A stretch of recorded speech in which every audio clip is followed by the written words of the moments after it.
نحمده ونصلي على رسوله الكريم أما بعد فأعوذ بالله من الشيطان الرجيم بسم الله الرحمن الرحيم رب اشرح لي صدري ويسر لي أمري واحلل عقدة من لساني يفقهوا قولي. اس وقت جو کتاب آپ کے ہاتھوں میں ہے اس کا نام ہے منہاج القاصدین. منہاج کا لفظ منہج سے ہے. منہج کہتے ہیں راستے کو، طریقہ کار، اور قاصدین قاصد کی جمع ہے، اور قاصد کا لفظ قصد سے ہے.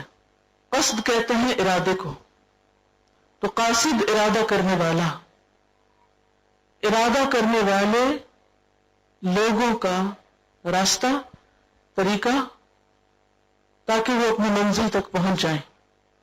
اور مراد اس سے وہ لوگ ہیں جو اللہ کا قرب پانے کے لیے، اللہ کو راضی کرنے کے لیے، جنت الفردوس تک پہنچنے کے لیے کوئی راستہ اختیار کرے. اللہ کا قرب پانے کے لیے انسان کو جن جن منزلوں سے گزرنا پڑتا ہے، جن جن راستوں سے گزرنا پڑتا ہے، ان راستوں میں جو مشکلات آتی ہیں، جو ہرڈلز ہیں، ان کو کیسے دور کیا جائے. انسانی نفس کے اندر جو خرابیاں ہوتی ہیں، باہر کی رکاوٹوں کے علاوہ خود انسان کے اپنے اندر بہت سے بیریئرز ہیں جو اس کو اللہ تک پہنچنے نہیں دیتے. تو وہاں تک پہنچنے کے لیے اپنی اصلاح کیسے کی جائے، اندر کی مشکلات کو کیسے دور کیا جائے، اپنی خرابیوں کو کیسے دور کیا جائے، اس کتاب میں ان باتوں کا تفصیلی تذکرہ ہے اور بہترین مشورے. بنیادی طور پر یہ تزکیہ نفس اور تربیت اور تہذیب اخلاق سے متعلق کتاب ہے. کتاب لکھی ہے امام عبد الرحمن ابن الجوزی نے،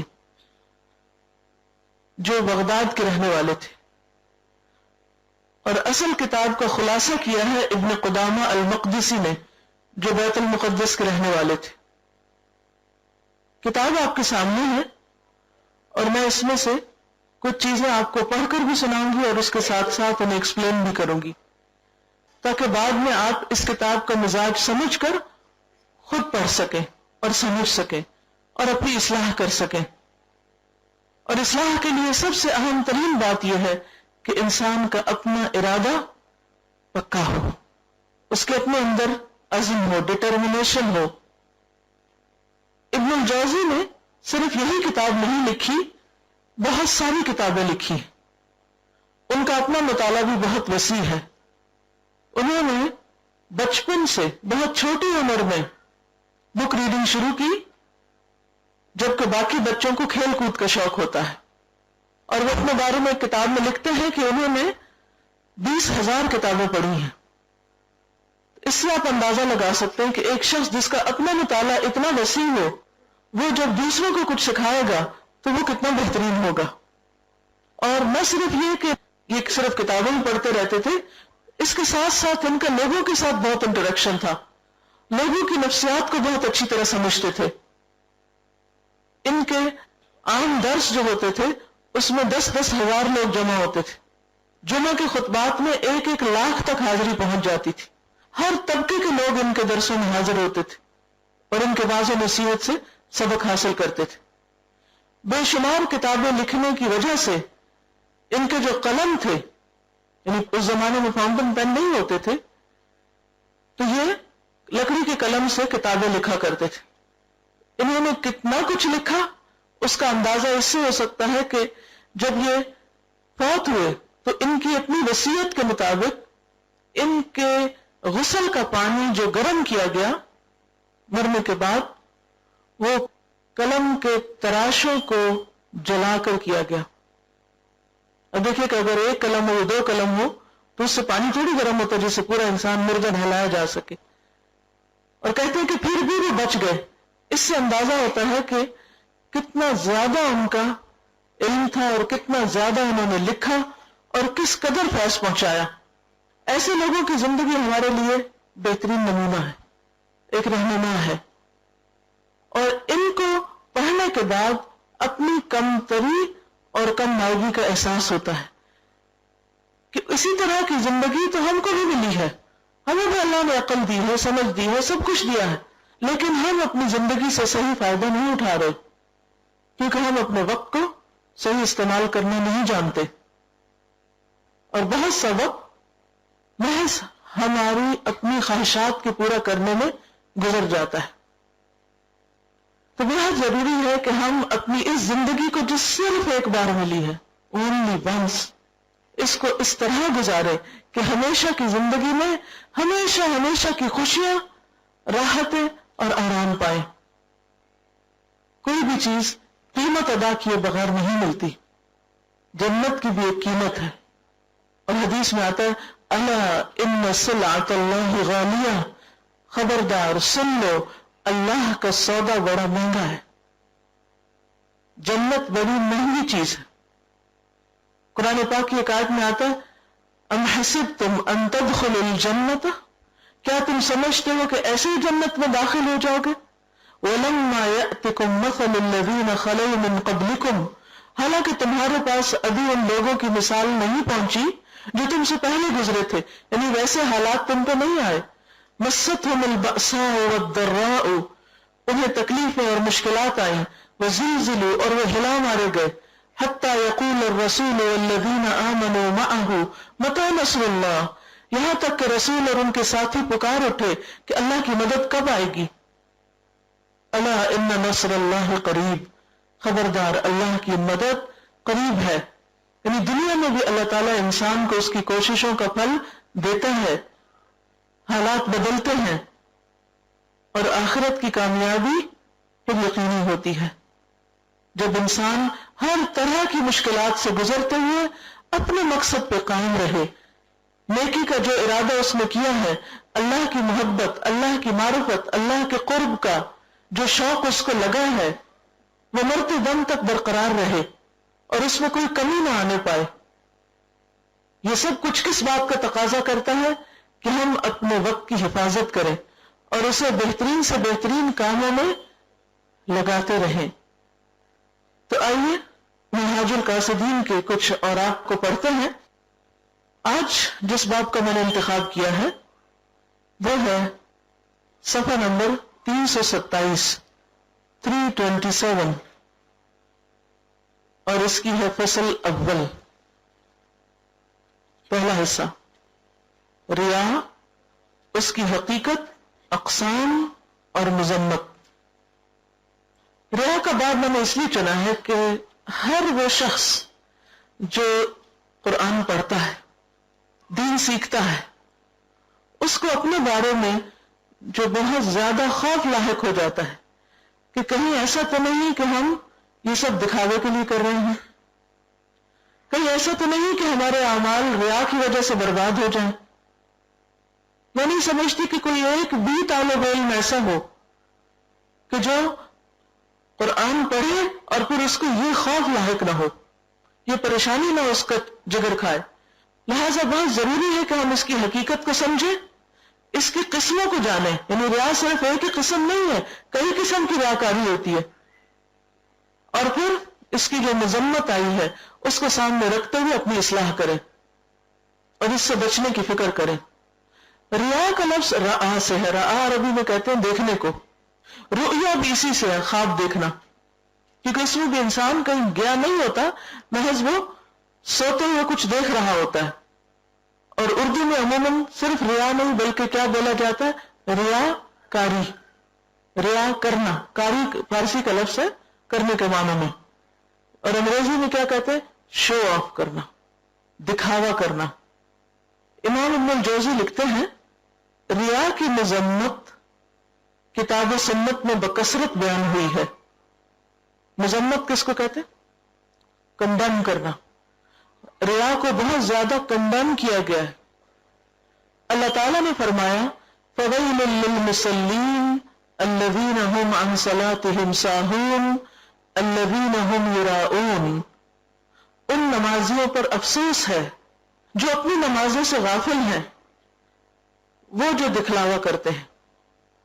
نماز پڑھنے والے تو اللہ کے قریب ہوتے ہیں، لیکن یہاں نماز پڑھنے والوں کی مذمت کی جا رہی ہے، ایسے نمازی جو اپنی نمازوں سے غافل ہیں، یعنی ان کی پوری طرح نگہداشت نہیں کرتے اور اس کے ساتھ ساتھ دکھاوا کرتے ہیں. تو اس سے پتہ یہ چلتا ہے کہ بعض اوقات دکھاوا عین دیندار لوگوں کے اندر بھی پایا جاتا ہے.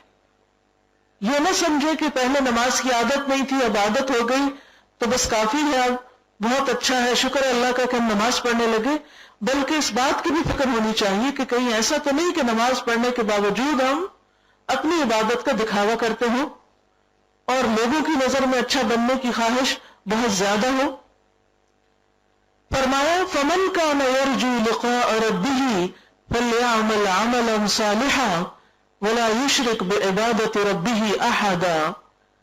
پھر جو اپنے رب کی ملاقات کی امید رکھتا ہو وہ اچھے عمل کرے اور اپنے رب کی عبادت میں کسی کو شریک نہ ٹھہرائے، یعنی کسی اور انسان کو اس میں شریک نہ کرے کہ اس کی خوشی کے لیے عبادت کرے. گویا ہم کوئی بھی اچھا عمل کریں، چھوٹا ہو یا بڑا، کیا کرنا چاہیے؟ صرف اللہ کو خوش کرنا چاہیے. اگر لوگ تعریف کریں تو اس پہ پھولنا نہیں چاہیے، اور اگر لوگ کرٹیسائز کریں تو اس پر خفا نہیں ہونا چاہیے، کیونکہ نہ تو لوگوں کی تعریف کے لیے ہم کام کر رہے ہیں اور نہ ہی لوگوں کی مذمت کے لیے کر رہے ہیں. تو تعریف سے کریں گے نہیں اور مذمت سے پھر چھوڑیں گے نہیں، پھر انسان کے اندر استقامت آ جاتی ہے. جب کام اللہ کے لیے ہوتا ہے اور انسان کا تعلق اللہ سے جڑ جاتا ہے تو وہ بندھ جاتا ہے، پھر وہ گرتا نہیں، پھسلتا نہیں، وہ سنبھل جاتا ہے. اللہ تعالیٰ کی خاص مدد اس کو نصیب ہوتی ہے. ایک اور حدیث میں ہے کہ رسول اللہ صلی اللہ علیہ وسلم نے فرمایا مجھے سب سے زیادہ خوف تم پر چھوٹے شرک کا ہے. صحابہ نے پوچھا اے اللہ کے رسول صلی اللہ علیہ وسلم چھوٹا شرک کیا ہے؟ آپ نے فرمایا ریا. اللہ تعالیٰ قیامت کے دن جب لوگوں کو ان کے اعمال کی جزا دے گا تو ان سے فرمائے گا کہ ان کے پاس جاؤ جن کو تم دنیا میں اعمال دکھایا کرتے تھے، کیا ان کے پاس تمہارے لیے کوئی بھلائی ہے؟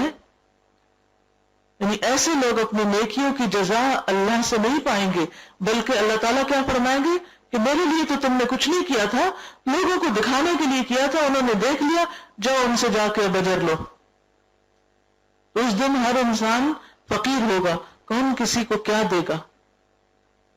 وَلَا تَزِرُ وَازِرَةٌ وِزْرَ أُخْرَى وَإِن تَدْعُ مُثْقَلَةٌ إِلَى حِمْلِهَا لَا يُحْمَلْ مِنْهُ شَيْءٌ وَلَوْ كَانَ ذَا قُرْبَى.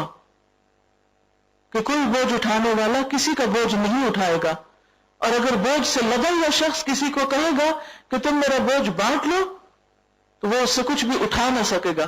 یعنی کسی کا بوجھ کو لینا بھی چاہے تو لے ہی نہیں سکے گا. تو اس سے کیا پتہ چلتا ہے کہ پھر ہمیں ہر کام صرف اللہ کے لیے کرنا چاہیے. حضرت بشر حافی نے کہا اگر میں دنیا گا بجا کر حاصل کروں تو یہ مجھے زیادہ پسند ہے کہ میں اسے دین کا وسیلہ بنا کر حاصل کروں. کیونکہ گا بجا کر یعنی ایک انٹرٹینمنٹ کے ذریعے عموماً لوگوں کو اٹریکٹ زیادہ کیا جاتا ہے اور اس کے ذریعے انسان کے پھر عمل خالص نہیں رہتا. معلوم ہونا چاہیے کہ ریا رؤیہ سے مشتق ہے اور سمع سماع سے مشتق ہے. یعنی ریا کے لیے ایک اور لفظ بھی آتا ہے سمع. سمع کیا ہوتا ہے کہ انسان کی شہرت ہو، سنی جائے اس کی بات. ریاکار لوگوں کو وہ چیز دکھاتا ہے جس سے ان کے نزدیک اسے عزت حاصل ہو. یعنی محرک کیا ہے ریاکاری کا؟ لوگوں سے عزت چاہنا، لوگوں سے عزت کی خواہش، لوگوں کی نظروں میں امپورٹنس، کہ لوگ ہمیں اہمیت دیں. اور اس کی کئی قسمیں ہیں. پہلی قسم دین میں ریاکاری ہے.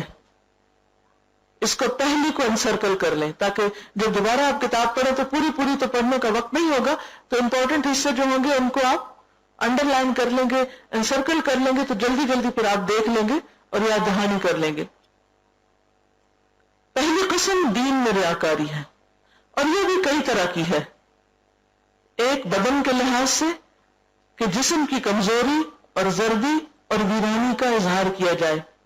یعنی بعض نیک لوگ جب بہت روزے رکھتے ہیں یا تہجد پڑھتے ہیں تو پھر اپنے آپ کا خیال نہیں رکھتے اور اپنے حال حلیے سے ظاہر کرتے. منہ سے تو نہیں بول کے کہتے کہ ہم تہجد پڑھتے ہیں یا ہم بہت روزے دار ہیں.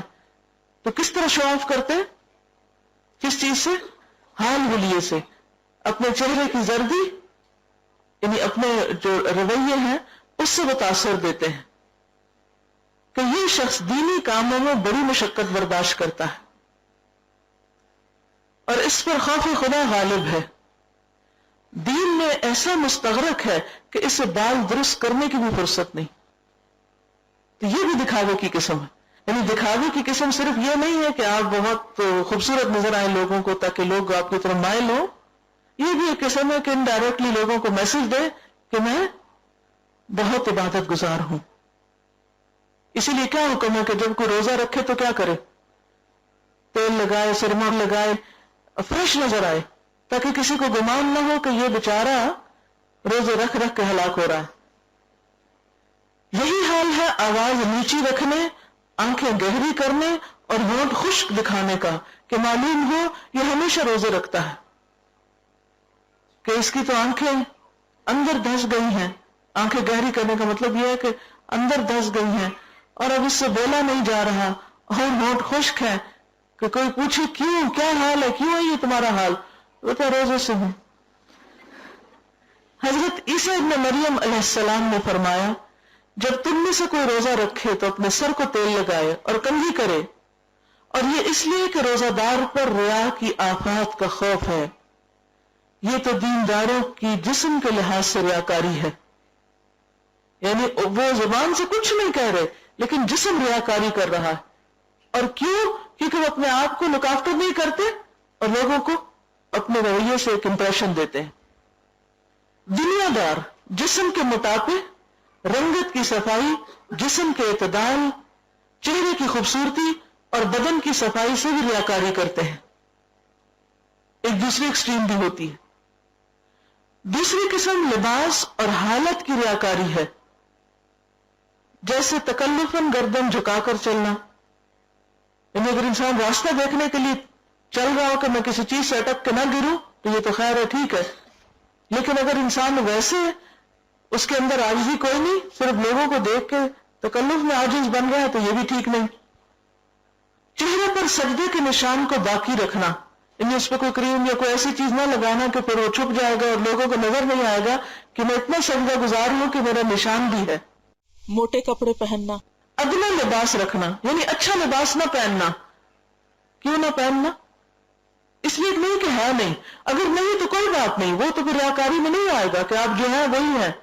لیکن اس لیے اچھا لباس نہ پہننا کہ اگر میں نے اچھا پہنا تو لوگ کہیں گے یہ اچھا دیندار ہے، اتنے اچھے کپڑے پہنتا ہے. تہبند اونچا باندھنا، یہ مردوں کے لیے خاص طور پر کیونکہ وہ شریعت کی نمائندگی کرتا ہے کہ ٹخنے بہت ننگے ہیں. قمیص کے کف چھوٹے اور کپڑے میلے کچالے رکھنا کہ فقیر ہے، صوفی ہے، دیندار ہے، اس لیے اس کا حال حلیہ. اسی وجہ سے آپ دیکھیں کہ مختلف جو لوگ ہیں انہوں نے دین کو بس حال حلیہ میں بند کر دیا اور مخصوص قسم کے لباس جو ہیں بس وہ اب دینداری کی علامت رہ گئے ہیں. انہی میں سے بے ضرورت پیوند لگے کپڑے پہننا، صوفیوں سے مشابہت پیدا کرنے کے لیے پیلا رنگ استعمال کرنا اور پگڑی کے اوپر چادر اوڑھنا ہے کہ اس امتیاز کی وجہ سے لوگوں کی نگاہیں اس کی طرف اٹھیں. اس مقصد کے لیے ایسا لباس نہیں پہننا چاہیے کہ خواہ وہ کسی بھی قسم کا ہو کہ جس میں اپنے آپ کو نمایاں کرنا مقصود ہو. ریاکاروں کے کئی طبقے ہیں، یعنی ریا کی قسمیں پھر ریاکاروں کی قسمیں. ریاکار کون ہے؟ جو ریا کرتے ہیں. بعض وہ ہیں جو نیک لوگوں میں زہد کے اظہار سے مقبول ہونا چاہتے ہیں. یعنی بعض نیک لوگ ہر وقت یہ ظاہر کرتے ہیں کہ ہمیں دنیا سے کوئی رغبت نہیں. وہ گندے، میلے کچالے اور موٹے کپڑے ریاکاری کے لیے پہنتے ہیں. اگر ان کو اچھے اور صاف ستھرے کپڑے پہننے کو کہا جائے جیسا کہ سلف پہنتے تھے، سلف سے مراد قرآن پاک میں آپ نے پڑھا ہوگا ما قد سلف، جو گزر چکا. تو سلف وہ لوگ ہوتے ہیں جو پچھلی جنریشن میں گزر چکے اور وہ بہت نیک لوگ تھے. تو جیسا کہ سلف پہنتے تھے کہ وہ نیک بھی تھے، عبادت گزار بھی تھے اور لباس بھی ان کے ٹھیک ہوتے تھے، تو ان کے نزدیک یہ ذبح ہو جانے کی طرح ہے. وہ ڈرتے ہیں کہ لوگ کہیں گے کہ پہلے یہ آدمی ظاہر تھا اور اب اس راہ سے لوٹ آیا ہے. ایک طبقہ وہ ہے جو نیک لوگوں، دنیا داروں، بادشاہوں، امراء اور تاجروں سب میں مقبول ہونا چاہتا ہے. اس کے لباس کا کپڑا قیمتی لیکن وضاقتہ صلحاء کے لباس کی سی ہوتی ہے. یعنی بعض لوگ پرانے موٹے کپڑے تو نہیں پہنتے تو بہت اچھے ہیں، لیکن اس کا جو ڈیزائن ہے وہ عبادت گزاروں کی طرح ہوتا ہے، تاکہ ان سارے لوگوں کے سامنے وہ نیک انسان کی طرح پہچانا جائے. یعنی اس کو اپنا آپ بحیثیت ایک دیندار کے بس دکھانے کا شوق ہوتا ہے، اندر سے دینداری کوئی نہیں ہوتی. ان لوگوں کو اگر میلے یا موٹے کپڑے پہننے کو کہا جائے تو ان کے لیے موت کے برابر ہے. وہ ڈرتے ہیں کہ بادشاہوں اور دولت مندوں کی نگاہ سے گر جائیں گے، اور اگر ان کو باریک اور قیمتی سوتی سفید کپڑے پہننے کو کہا جائے تو یہ بھی ان کے لیے مشکل ہوتا ہے. وہ ڈرتے ہیں کہ نیک لوگوں کی نگاہوں سے گر جائیں گے. یعنی ہر وقت ان کے ذہن پہ خوف کس کا ہے؟ لوگوں کا. تو ریاکاری کیا ہے؟ لوگوں کا ڈر. پیچھے کیا پڑا؟ ریاکاری کیا ہے؟ لوگوں سے عزت چاہنے کا شوق. اور دوسری پہچان کیا ہے؟ لوگوں کا ڈر. تو ہر وہ کام جو لوگوں کی توجہ حاصل کرنے کے لیے، لوگوں کی نظروں میں ہر دل عزیز بننے کے لیے اور لوگوں سے عزت چاہنے کے لیے کیا جائے، اس نیت کے ساتھ خاص طور پر وہ ریاکاری ہے. یا پھر لوگوں کے ڈر سے کہ ہائے لوگ کیا کہیں گے، خواہ وہ کوئی بھی ہو، تو اس ڈر سے کیا جائے تو وہ بھی ریاکاری ہے. تو پھر کرنے کا کام کیا ہے؟ کیونکہ ہمارے نزدیک یا تو لوگوں کی عزت اہم ہوتی ہے یا تو لوگوں کا ڈر. کرنا کیا چاہیے؟ کیا سمجھ میں آ رہی ہے بات؟ اب آپ سوچو گے نہ یہ کر سکتے نہ وہ. ایک دفعہ کہتی ہے کہ میلے کچیلے کپڑے ٹھیک نہیں، پھر کہتے کہ اچھے کپڑے ٹھیک نہیں، تو پھر کدھر جائیں؟ بغیر لباس تو نہیں پھر سکتے. کیا پہنے؟ کیا مطلب ہے؟ اعتدال کی راہ. اور اس میں خیال یہ ہونا چاہیے کہ اگر میں صاف ستھرا لباس پہن رہا ہوں تو یہ میرے دین کا حصہ ہے، اور اگر میں زینت بھی اختیار کر رہا ہوں تو یہ بھی میرے دین کا حصہ ہے. اس لیے نہیں کہ میں لوگوں کی نظروں میں اچھا بن جاؤں. اب مثلاً اگر آپ نماز کے لیے جا رہے ہیں تو اس وقت آپ کے کپڑے کیسے ہونے چاہیے؟ صاف ستھرے ہونے چاہیے اور مہذب ہونے چاہیے، باپردہ ہونے چاہیے، تاکہ آپ کی نماز میں خوشی آئے. اگر آپ گندے کپڑے پہن کر عبادت کے لیے چلے گئے تو نہ صرف یہ کہ خود کو اذیت ہوگی، آپ کے ساتھ جو فرشتے ہیں ان کو اذیت ہوگی، اور اگر آپ کسی جماعت میں نماز پڑھ رہے ہیں اور لوگ آپ کے آس پاس ہیں ان کو بھی اذیت ہوگی. اب اس میں آپ کا نہیں مجھے ریاکاری کا ڈر ہے اس لیے میں ایسے کپڑے پہن کے جا رہا ہوں، تو یہ رویہ درست نہ ہوگا. درست رویہ کیا ہے کہ اللہ نے انسان کو جو حیثیت دی ہے، جس طرح کے اچھا لباس اس کے پاس ہے، وہ صاف ہو، دھلا ہو، معقول ہو، جان بوجھ کے بے ڈھنگا نہ سلوایا گیا ہو، اور لوگوں کی توجہ حاصل کرنے کا ذریعہ نہ بنے. اپنے لیے پہنے، اللہ کے لیے پہنے، ایک معقول انسان کے طور پر پہنے کہ جسے دیکھ کر کم عقل آپ کو بے وقوف نہ سمجھے، آپ کو مرتبہ کم نہ کرے، اور عقل مند آپ کو بے وقوف نہ سمجھے. دو طرح کے لوگ ہوتے ہیں، بہت عقل مند، وہ بھی ایک ججمنٹ رکھتے ہیں آپ کے بارے میں، اور ایک ہوتے ہیں کم عقل لوگ، وہ بھی. تو ایسے میں اعتدال کی راہ بہترین راہ ہے. اور مقصد پھر لوگوں کا خوف نہ ہو. مقصد کیا ہو؟ جو اللہ نے نعمت دی ہے میں اس کا استعمال کر رہا ہوں. ہر ریاکار کا ایک مخصوص لباس اور ہیئت ہوتی ہے، اس سے نیچے یا اوپر ہونا اس کے لیے مشکل ہوتا ہے. یہ وہ لوگ ہیں جو اللہ کی بجائے لوگوں کی مذمت سے ڈرتے ہیں. دنیا داروں کی ریاکاری نفیس لباس، اچھی سواری، تزئین یعنی زینت کی مختلف اقسام، مکان اور اعلیٰ ساز و سامان سے ہوتی ہے. وہ اپنے گھروں میں تو موٹے جھوٹے کپڑے پہن لیتے ہیں، لیکن یہ پسند نہیں کرتے کہ لوگ انہیں معمولی لباس میں دیکھیں. لہٰذا کوئی آ جائے تو فوراً لباس تبدیل کرتے، یا کہیں جانا ہو تو پھر بہت ہی اہتمام کرتے ہیں، لیکن گھر کے اندر ان کا کوئی اہتمام نہیں. اس کا یہ مطلب نہیں کہ گھر کے اندر اور باہر کے لباس میں فرق نہیں ہونا چاہیے. فرق ہوگا. گھر میں آپ عام طور پہ کمفرٹیبل زیادہ ہوتے ہیں، لیکن صاف ستھرے تو رہتے ہیں نا. یہ نہیں کہ آپ گھر میں صرف گندے مندے کپڑے پہنے اور صرف صفائی اس وقت کریں جب آپ باہر جا رہے ہوں.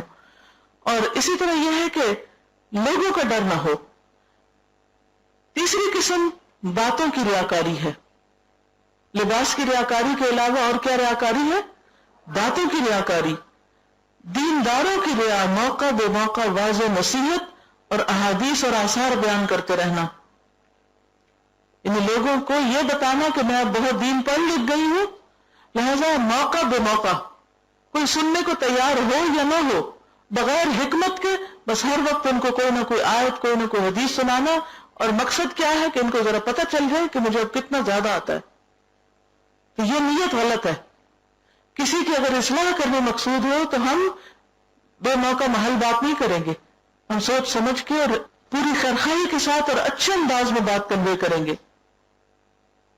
اور بحث مباحثے میں مصروف رہنا، یعنی بے وجہ لوگوں کو چھیڑنا اور ان سے بحثیں کرنا تاکہ ان کو ہرایا جائے اور بتایا جائے کہ وہ کچھ نہیں جانتے، ہم زیادہ جانتے ہیں. یہ نیت غلط ہے. مقصد یہ ہوتا ہے کہ لوگوں کو ان کے علم کی کثرت معلوم ہو. وہ سلف کے حالات پر بڑی توجہ دیتے ہیں، لوگوں کی مجلس میں اپنے ہونٹ ہلاتے رہتے ہیں. یعنی اگر کوئی مقرر اسپیکر آیت پڑھ رہا ہے تو وہ بھی منہ ہلانا شروع کر دیتے ہیں. کیا بتانے کے لیے کہ ہمیں یہ آیت پہلے سے آتی ہے، ہمیں بھی آتی ہے، صرف اس کو نہیں آتی، ہم کو بھی آتی ہے. تو یہ جو ہونٹ ہلانا ہے، یہ ساتھ پڑھنا شروع کر دینا دوسروں پہ دھاک جمانے کے لیے کہ ہم بھی عالم ہیں، یہ ریاکاری ہے. اسے کنٹرول کرنا چاہیے. اور لوگوں کے سامنے برائیوں پر بڑے غصے کا اظہار کرتے ہیں. یعنی ویسے کوئی برائی ان کو بری نہیں لگتی اتنی زیادہ، لیکن جب لوگوں کی مجلس میں ہوں گے تو بہت کریٹیسائز کریں گے، فلاں یہ خرابی کر رہا ہے، فلاں ایسا برا ہے، فلاں ایسا برا ہے. اور مقصد کیا ہوتا ہے کہ لوگوں کو پتہ چلے کہ ہم بہت نیکی کو پسند کرنے والے ہیں. آواز نیچی رکھتے ہیں، آہستہ آہستہ بولیں گے تاکہ لوگ جو ہیں وہ متوجہ ہوں. اور قرآن کی تلاوت کرتے رہتے ہیں. مقصد یہ ظاہر کرنا ہوتا ہے کہ وہ گناہوں کے غم اور اللہ کے خوف میں مبتلا ہیں. حالانکہ اکیلے ہوتے ہیں تو نہ قرآن پڑھتے ہیں اور نہ ہی گناہوں کا کوئی غم ان کو ہوتا ہے، نہ اکیلے اللہ کی یاد میں روتے ہیں اور نہ ہی برائیوں پہ کڑتے ہیں. ہاں جب لوگوں کے سامنے ہو تو یہ سارے مشغلے آ جاتے ہیں. اس کا یہ مطلب نہیں کہ آپ کسی مجلس میں چپ کر کے بیٹھ جائیں، نہ بولیں، نہ اونچی نہ آہستہ، اور نہ برائی کو برا کہیں. اور یہ بات نہیں ہے. کہنا یہ مقصود ہے کہ آپ کی تنہائی اور آپ کی مجلس میں کوئی زمین آسمان کا فرق نہیں ہونا چاہیے.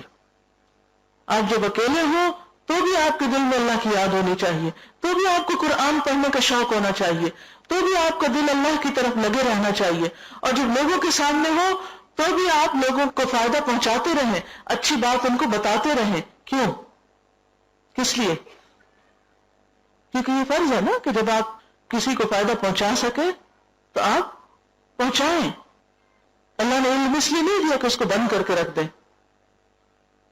چوتھی قسم عملی ریا کی ہے.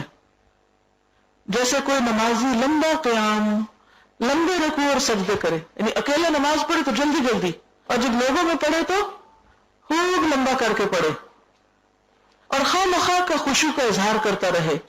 یہی کیفیت روزے، جہاد، حج اور صدقے وغیرہ کی بھی ہے. دنیا داروں کی ریاکاری، فخر، تکبر، غرور، ہاتھوں کو حرکت دینے، چھوٹے چھوٹے قدم رکھنے، چادر کا کنارہ پکڑنے اور کندھے جھکانے سے ہوتی ہے تاکہ ان کی حشمت معلوم ہو. یعنی خاص اسٹائل سے چلنا تاکہ لوگوں پہ دھاک بیٹھے، یہ بھی ناپسندیدہ. انسان کو کیسا ہونا چاہیے؟ نیچرل ہونا چاہیے. یعنی عام طور پہ اپنے گھر میں جیسے آپ چلتے ہیں ویسے ہی چلیں. پانچویں قسم دوستوں اور زائرین سے ریاکاری ہے.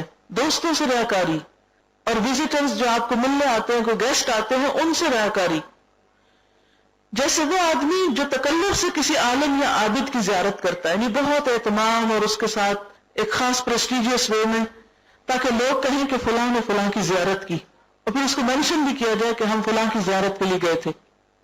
کیا ثابت کرنے کے لیے کہ ہم بہت دیندار ہیں، ہم بزرگوں کی زیارت کرتے ہیں. دیندار لوگ اس کے پاس آتے جاتے ہیں اور اس سے برکت حاصل کرتے ہیں. یعنی لوگوں کو یہ بتانے کے لیے کہ مت یہ سمجھو کہ ہمیں دین کا کوئی شوق نہیں، ہم بھی دیندار ہیں. اور وہ دینداری کیسے ظاہر کرتے ہیں کہ ہمارے فلاں فلاں دیندار شخص سے تعلقات ہیں. اسی طرح وہ لوگ ہیں جو شیوخ کی کثرت سے ریا کرتے ہیں تاکہ لوگ کہیں کہ اس نے بڑے اساتذہ سے استفادہ کیا ہے. یعنی بعض لوگوں کو بہت شوق ہوتا ہے اپنے استادوں کے نام گنوانے کا، میں اس سے بھی پڑھا، اس سے بھی پڑھا، اس سے بھی پڑھا، پوری لسٹ گنواتے ہیں. کس لیے؟ تاکہ لوگوں کو دھاک بیٹھے کہ ہم کتنے بڑے عالم ہیں، کتنا کچھ جانتے ہیں، کتنے کتنے لوگوں سے پڑھ چکے ہیں، کتنی کتنی ڈگریاں ہیں ہمارے پاس. تو یہ نیت غلط. اس کا یہ مطلب نہیں کہ زیادہ استادوں سے استفادہ نہ کریں، جہاں جہاں موقع ملے، اچھی بات ملے، استفادہ کریں، لیکن اس غرض سے کہ لسٹ میں اضافہ ہو، یہ درست نہیں. یا دکھاوا کر سکیں تو یہ ٹھیک نہیں. کچھ لوگوں کا مقصد صرف جاہ و مرتبہ کا حصول ہوتا ہے. کتنے ہی عبادت گزار ہیں جو پہاڑوں میں بیٹھے ہیں، کتنے ہی راہب گرجوں میں سمٹے پڑے ہیں، ان کو مال کی طمع بالکل نہیں، وہ صرف مرتبہ اور جاہ و منزلت کے طلبگار ہیں. یعنی وہ کس لیے دنیا چھوڑ کے الگ بیٹھے ہیں؟ تاکہ لوگ ان کو مان جائیں کتنا بڑا دل ہے ان کا، کتنے نیک لوگ ہیں.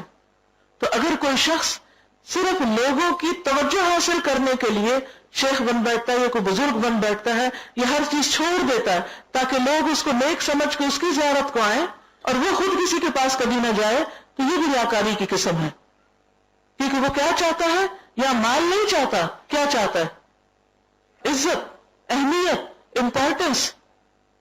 اور اگر وہ نہ ملے تو وہ لوگوں سے خفا ہو جائے، تو یہ ٹھیک نہیں. بعض کا مقصد دولت کا حصول ہوتا ہے اور بعض کا مدح اور ثنا اور شہرت کا. یعنی ہر ایک کی نا دلچسپی فرق ہوتی ہے. کوئی کچھ چاہتا ہے، کوئی کچھ چاہتا ہے، کوئی مال چاہتا ہے، کوئی عزت چاہتا ہے، کوئی اہمیت چاہتا ہے، کوئی تعریف چاہتا ہے. تو ہر ایک کے اندر ایک مختلف قسم کا چور بیٹھا ہوا ہے. تو ہم سب کو کیا کرنا ہے؟ اپنے اپنے چور کو پہچاننا ہے. وہ چور اس لیے کہہ رہی ہے کہ وہ ہم جو نیکیاں کرتے ہیں وہ چور لے جاتا ہے. کیونکہ ریاکاری کیا ہوتی ہے؟ ریاکاری سے ساری نیکیاں صفائی ہوتی چلی جاتی. تو ہم کبھی بھی ایسا نہیں کریں گے کہ جو کچھ ہم کمائیں اس کو نہ سنبھالیں، اس کو چھوڑ دیں کہ جو چاہے آ کے لوٹ کے لے جائے. اگر سوال کیا جائے کہ ریاکاری حرام ہے، مکروہ ہے، مباح ہے، تو اس کا جواب یہ ہے کہ یا تو ریاکاری عبادات میں ہوگی یا دوسری چیزوں میں. اگر عبادات میں ریاکاری ہے تو وہ حرام ہے. عبادت میں ریاکاری حرام ہے. جو آدمی نماز، صدقہ اور حج میں ریاکاری کرتا ہے وہ عاصی اور گنہگار ہے، کیونکہ وہ اس سے غیر اللہ کی خوشنودی چاہتا ہے اور اللہ اکیلا مستحق عبادت ہے. تو ریاکار اس سے اللہ کے غضب کی زد میں ہے. کیا سمجھ میں آیا؟ کہ عبادت میں ریاکاری حرام ہے کیونکہ اس سے مقصد اللہ کی خوشی نہیں. لمبی نماز اس لیے نہیں کہ اللہ راضی ہو، اس لیے کہ لوگ دیکھیں کہ کیا نماز پڑھتا وہ. تو عبادت کی ریاکاری حرام ہے. اور اگر عبادت کے علاوہ ہے، جیسے عام اپنے مال کا دکھاوا کرنا ہے یا اپنی کسی اور عزت کا یا کسی بھی چیز کا، تو اس کے بارے میں ہے کہ وہ طلب مال کی طرح ہے. اس حیثیت سے حرام تو نہیں کہ اس نے لوگوں کے دلوں میں صرف اپنا وقار بنانا چاہا، لیکن جیسے مال کمانا تلبیسات اور ممنوع اسباب سے ممکن ہوتا ہے. تلبیسات ہوتا ہے مکس اپ ہونا کسی چیز کا، ممنوع اسباب یعنی ایسے طریقوں سے کہ جو منع ہے. اسی طرح جاہ منزلت بھی ہے. اگر اس نے بقدر ضرورت تھوڑا سا مال کمایا، اگر اس نے بقدر ضرورت تھوڑا سا مال کمایا جس کا انسان محتاج ہے، تو وہ محمود ہے، یعنی پسندیدہ ہے. اور یہی حال جاہ کا ہے، اور یہی وہ منزلت ہے جس کو یوسف علیہ السلام نے اپنے ان الفاظ سے طلب کیا تھا کہ انی حفیظ علیم، میں حفاظت کرنے اور جاننے والا ہوں. یہ جاہ و منزلت حرام نہیں. مثلاً آپ کے اندر کوئی اسکل ہے، آپ کو کوئی کام آتا ہے اور آپ کہیں جاب کے لیے اپلائی کرتے ہیں اور اپنا سی وی پیش کرتے ہیں، تو اس سے مراد کیا ہوتی؟ سی وی کا مطلب پتہ ہے نا آپ کو، جو آپ کے سارے کریڈینشلز لکھے ہوتے ہیں کہ اس نے اتنی ڈگریاں حاصل کی، یہ ورک ایکسپیرینس ہے اس کے پاس، یہ اسکلز آتی ہیں. تو آپ اپنا سب کچھ لکھ کے کسی کو پکڑاتے ہیں کہ یہ بتانے کے لیے کہ آپ کون ہیں. تو اس سے مقصود کیا ہوتا ہے؟ ریاکاری مقصود نہیں ہوتی. اس سے مقصود ہوتا ہے کہ دوسرے کو یہ بتایا جائے کہ میں کیا کر سکتا ہوں تاکہ آپ کی بہتر خدمت کے قابل ہو سکوں. کیونکہ اگر کوئی کسی کو یہ نہ بتائے کہ اس نے کیا پڑھ رکھا ہے، کوئی کسی کو یہ نہ بتائے کہ اسے کیا کیا کام آتا ہے، تو اس سے وہ کام لیا کیسے جا سکتا ہے؟ وہ پھر کچھ کرنے کے قابل نہیں ہوگا. تو یہاں پھر یہ ریاکاری نہیں آتی. مگر جبکہ یہ صاحب منزلت کو ناجائز چیزوں پہ آمادہ کرے، جیسا کہ ہم مال میں ذکر کر چکے، تو خرابی سے پاک نہیں. یعنی اگر انسان یہ سب چیزیں اس لیے لکھ رہا ہے کہ اس سے لوگوں پہ ناجائز اپنا حق جتائے اور ناجائز دباؤ ڈالے دوسرے پر، تو پھر وہ ٹھیک نہیں. جہاں منزلت کی وسعت میں کچھ حرج نہیں اگر اسے حرص سے طلب نہ کیا جائے اور اس کے جاتے رہنے سے انسان غم میں مبتلا نہ ہو، کیونکہ کسی کا بھی مرتبہ حضور صلی اللہ علیہ وسلم اور ان علماء دین سے جو آپ کے بعد ہوئے بڑا نہیں، لیکن اپنی ساری توجہ جاہ و منزلت کے حصول میں صرف کر دینا دین کا نقصان ہے. یعنی انسان اگر اپنا سارا وقت محنت اس کام میں لگا دے کہ وہ بڑے سے بڑا عہدہ حاصل کر سکے، زیادہ سے زیادہ پاور حاصل کر سکے، زیادہ سے زیادہ نمایاں ہو سکے، تو اس کا نتیجہ کیا ہوگا کہ ساری توجہ اسی پہ لگ جائے گی. پھر نماز، روزے اور صدقہ خیرات اور باقی چیزوں کا یا تو وقت نہیں بچے گا یا ان میں کوالٹی نہیں ہوگی. مثلا اگر ایک شخص کا ایک بزنس سوچا ہے کہ 2 کر لے تو حرام تو نہیں ہے، 2 کر سکتا ہے اگر وہ حلال کما رہا ہے اس میں، لیکن اگر ان ساری چیزوں سے انسان کے باقی فرائض متاثر ہو رہے ہیں، بیوی بچوں کے حق مارے جا رہے ہیں، رشتہ داروں کو نہیں پوچھا جا رہا، یا اپنی عبادات میں انسان غافل ہو گیا، تو پھر یہ چیزیں کس میں آئیں گی؟ ناپسندیدہ میں آ جائیں گی. بہرحال اسے حرام نہیں کہہ سکتے. اچھے کپڑے بنانا جنہیں آدمی لوگوں کے پاس جاتے وقت اظہار عمارت کے لیے پہنتا ہے تاکہ لوگ اسے بڑا آدمی سمجھیں، اور یہی حال ہے ہر تجمل کا. تجمل ہے میک اپ، یعنی زینت، جمال حاصل کرنا، جو لوگوں کے لیے کیا جائے. یہ منع نہیں ہے، کیونکہ آپ مثلا کسی شادی میں گئے ہیں، کسی پارٹی میں ہیں، اور اگر آپ نے اچھی لباس پہنا ہے، تھوڑا زیور پہنا ہے، کچھ زینت اختیار کی ہے، تو بیسیکلی یہ حرام نہیں. اور اس سے بھی مقصد مختلف ہوتے ہیں. اکثر لوگ یہ چاہتے ہیں کہ لوگ ان کو گھٹیا نظروں سے کسی حالت میں نہ دیکھیں، لیکن اگر مال کی نمائش مقصود ہو یہ غلط ہے. دھوس جمانا مقصود ہو کہ دیکھو میرے پاس تم سے زیادہ ہے، میں زیادہ بڑی ہوں، یہ ٹھیک نہیں. یہ نقطہ سمجھنا بہت ضروری ہے. کہیں ایسا نہ ہو کہ آپ سب کچھ چھوڑ چھاڑ کے بیٹھ جائے، اس میں بھی ریا ہے، اس میں بھی ریا، اس میں بھی ریا، تو لہٰذا کچھ کرنے کی ضرورت نہیں. اچھے کپڑے نہیں پہنتے کیا کریں؟ ریاکاری کرنی ہے. ہم ریاکاری نہیں کرتے تو لہٰذا پڑے رہیں جو کپڑے پڑے ہیں. کیا سمجھ میں آپ کو بتائے گا؟ کیا اچھے کپڑے پہننا منع ہے؟ میک اپ کرنا منع ہے؟ زیور پہننا منع ہے؟ نہیں منع، لیکن کب منع ہے؟ جب یہ اسراف میں ہو، جب یہ زیادہ ضرورت ہو، جب یہ خراب نیت سے ہو. خراب نیت کیا ہے؟ نمائش، تکبر. نمائش کس بات کی؟ محض دکھاوا. یعنی انسان اپنی خوشی کے لیے پہنے، اپنی عزت وقار کو بچانے کے لیے پہنے، لیکن اس لیے پہنے کہ وہ دوسروں کو گرا سکے، دوسروں کے مقابلے میں پہنے، یہ درست نہیں ہے، کیونکہ اس کی وجہ سے بڑی خرابیاں ہوتی ہیں. مثلا ایک دلہن ہے، شادی ہے، وہ اچھے کپڑے پہنے گی، میک اپ بھی ہوگا، سب کچھ ہوگا، اسے خوبصورت بنایا جائے گا، کوئی مسئلہ نہیں، جبکہ آپ حدود کے اندر رہ کے کریں، اس پہ اسراف نہ کریں، اپنی حیثیت سے بڑھ کے خرچ نہ کریں. لیکن اگر آپ سارا اس نیت سے کر رہے ہیں کہ فلاں نے جو پہنا تھا میری بیٹی اس سے قیمتی پہنے گی تاکہ لوگوں کو بتا سکیں ہم کہ ہم ان سے زیادہ مالدار ہیں، ہم ان سے کم نہیں ہیں، یہ غلط ہے.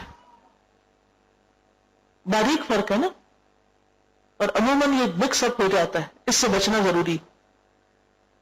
آپ اپنے دل کی چاہت کے لیے جو رنگ چاہے پہنے، لیکن صرف اس لیے کوئی ڈفرینٹ سا رنگ ڈھونڈتے پھرے تاکہ ہم جیسا کوئی بھی نہ ہو، یا ہم سب سے انوکھے اور نرالے نظر آئے، تو یہ چیز غلط ہے. ڈیزائنرز کی مہنگی چیزیں صرف اس لیے خریدنا تاکہ ہمارا روب پڑے، یہ ٹھیک نہیں. ہاں اگر آپ اس لیے کوئی چیز خریدتے ہیں کہ وہ زیادہ کنوینئنٹ ہے، زیادہ بہتر ہے استعمال میں، تو کوئی حرج نہیں، اللہ نے دیا ہے، لے سکتے ہیں. لیکن اس نیت سے کہ آج میں مجلس میں سب سے زیادہ پرومیننٹ ہوں اور سب کی نظریں میرے پر ہوں اور میں سب سے آگے ہوں، یہ انتہائی غلط ہے، یہ ممنوع ہے، یہ ناپسندیدہ ہے. کیوں ناپسندیدہ ہے؟ کیونکہ اس میں دوسرے انسانوں کا دل دکھانا مقصود ہے. یہ نعمت کا غلط استعمال ہے، اس میں شکرانہ ادا کرنا نہیں، اس میں تکبر ہے، اپنی بڑائی جتانا مقصود ہے. تو کوئی بھی چھوٹا کام یا بڑا کام، خواہ آپ پرانے موٹے جھوٹے کپڑے پہن جائیں صرف اس لیے کہ لوگ آپ کو بزرگ سمجھنے لگے، یعنی سب نے بڑے اچھے لباس پہنے اور آپ ایک مسکینوں جیسا لباس پہن کے چلے جائیں، یہ ظاہر کرنے کے لحاظ میں تسبیح کہ ہم بہت نیک ہیں، یہ بھی ریاکاری ہے. تو انسان کو ایک معتدل انسان ہونا چاہیے، اور اپنی نیت کا چور تو انسان خود ہی پہچان سکتا ہے کہ کیوں کر رہی ہوں میں یہ پہن رہی تو کیوں پہن رہی ہوں، یہ رنگ پہنا تو کیوں پہنا ہے، یہ رنگ لیا تو کیوں لیا ہے، مقصد کیا ہے. کسی پہ برتری ثابت کرنا غلط ہے پھر یہ مقصد. ہاں اس لیے مجھے پسند ہے، یہ رنگ میری پسند ہے، مجھے اچھا لگتا ہے، میں اس میں کمفرٹیبل فیل کرتی ہوں، کوئی حرج نہیں، آپ پہن سکتے ہیں. لیکن اس لیے پہنے کہ اور کسی کے پاس بھی یہ رنگ نہ ہوگا، یہ غلط ہے. تاکہ میں سب میں نمایاں نظر آؤں، یہ غلط ہے. مسلم کے افراد میں حضرت ابن مسعود کی حدیث ہے کہ نبی صلی اللہ علیہ وسلم نے فرمایا، جس کے دل میں ایک ذرے کے برابر بھی تکبر ہوگا وہ جنت میں نہ جائے گا. تو ایک آدمی نے کہا کہ آدمی پسند کرتا ہے کہ اس کے کپڑے اچھے ہوں، اس کا جوتا اچھا ہو. تو آپ نے فرمایا اللہ خوبصورت ہے اور خوبصورتی کو پسند کرتا ہے. تکبر ہے حق کو ٹھکرانا اور لوگوں کو حقیر سمجھنا، دوسروں کو ذلیل کرنا، دوسروں کو کمتر سمجھنا، یہ ہے تکبر. بعض آدمی اللہ تعالیٰ کی نعمت کا اظہار چاہتے ہیں اور اس کا رسول اللہ صلی اللہ علیہ وسلم نے بھی حکم دیا ہے.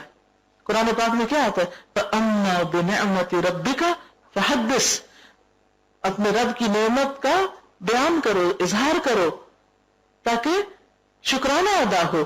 یہ نہیں کہ اللہ نے دیا ہے تو بھی جان بوجھ کے مسکین بنے رہے کہ لوگ جو ہے ہم تو رحم کھاتے رہے. یہ غلط ہے کہ لوگ الٹا آپ کو صدقہ دینا شروع کر دیں کہ بیچارے کے پاس کچھ نہیں، اس کی مدد کرو، تو یہ درست نہ ہوگا. کچھ فائدہ ہوا پڑھ کے؟ شروع میں تھوڑا سا یہ کنفیوزنگ ہے کہ یہ بھی ریا ہے، یہ بھی تو انسان سوچتا ہے پھر تو کچھ کرنا ہی نہیں. تو آگے آ کے انہوں نے واضح کر دی کہ کیا ریا ہے اور کیا نہیں ہے، کیا میں اپنے لیے کر رہی ہوں اور کیا میں لوگوں کو دکھانے کے لیے کر رہی ہوں. اور ایسے تمام کاموں سے پرہیز جس سے آپ لوگوں کی توجہ اپنی جانب کھینچیں. یہ درست نہیں کہ لوگ مجھے چاہیں، لوگ مجھے امپورٹنس دیں، لوگ سب سے زیادہ میرا ڈنکا بجائیں. یہ نیت ٹھیک نہیں. میں پرومیننٹ نظر آؤں، میں محفل کی جان بن جاؤں، یہ ٹھیک نہیں. یعنی حلال چیزوں یا مباح چیزوں میں بھی اتنا نہیں پڑنا کہ اس کی وجہ سے ہماری عبادات کی کوالٹی گر جائے. عبادت میں ریا حرام ہے لیکن باقی چیزوں میں پسندیدہ نہیں. لوگوں کے ڈر سے نعمت استعمال نہ کرنا یہ بھی کفران نعمت ہے کہ لوگ کہیں گے کہ دیکھو ویسے تو یہ بڑا نیک بنتا ہے اور کپڑے دیکھو کیسے پہنے اور وہ گولڈ دیکھو کیسے پہنے، تو میں اس لیے نہیں پہنتا تاکہ لوگ یہ نہ کہیں کہ یہ نیک نہیں ہے.